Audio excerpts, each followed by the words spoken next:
Petrodollar, the struggle for power.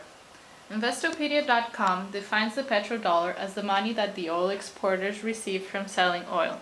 This is also known as petrocurrency. In 1969, the US was going through a recession. The interest rates had been cut, so Nixon, president at the time, suspended dollar convertibility into oil and removed the dollar from the gold standard. So OPEC was deciding on whether to move away from the dollar for oil trade, because the dollar did not have the guaranteed value. So in the 1970s, the US negotiated with Saudi Arabia to stick to the dollar as the standard petrocurrency. Since Saudi Arabia is one of the largest oil exporters, the rest of the exporters followed and continued to use the petrodollar. This put the US in an advantageous position, because all countries began demanding the dollar in order to buy oil, and this also increased the dollar value as a reserve currency. In 1973, when the oil prices peaked, OPEC amassed huge surpluses in dollars which they were not able to invest in their own economies. In order to prevent contraction of the world economy and maximize the returns on their new wealth, the OPEC countries would invest in foreign economies, especially the US. Since the oil prices were high, developing countries were finding it difficult to import the amount of oil they needed. In order to fund their imports, they borrowed heavily from the US and used it to buy oil. Yet again, the OPEC countries found themselves with a large surplus and invested in foreign economies. This ongoing cycle is known as petrodollar recycling. As the euro gained value after its launch in 1999, it also started gaining value as a reserve currency.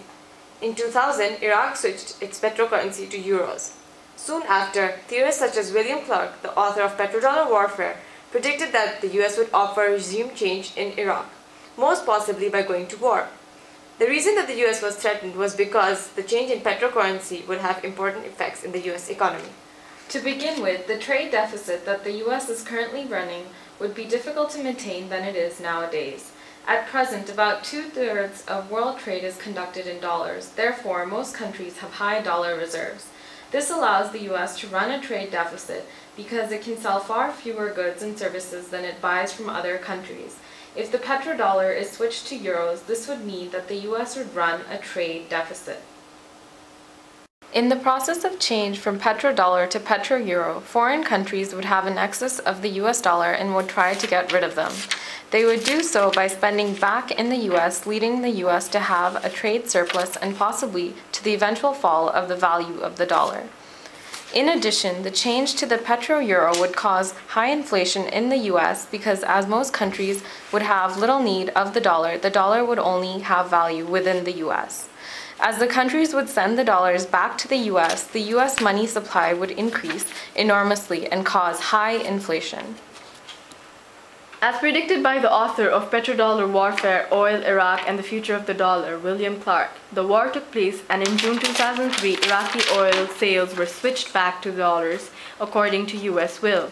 Not surprisingly, starting in June 2003, the dollar's value rose against the euro. Recent news informs us that the OPEC is still considering to adopt the euro as the petrocurrency. The dollar is already at unstable grounds due to the current account deficit, of which the budget deficit is a large part. With the global adoption of petro-euros, the dollar would lose its hegemonic position in the world economy.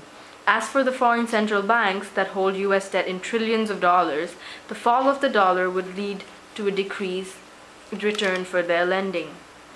So, maintaining the petrocurrency in terms of dollar is critical for the US.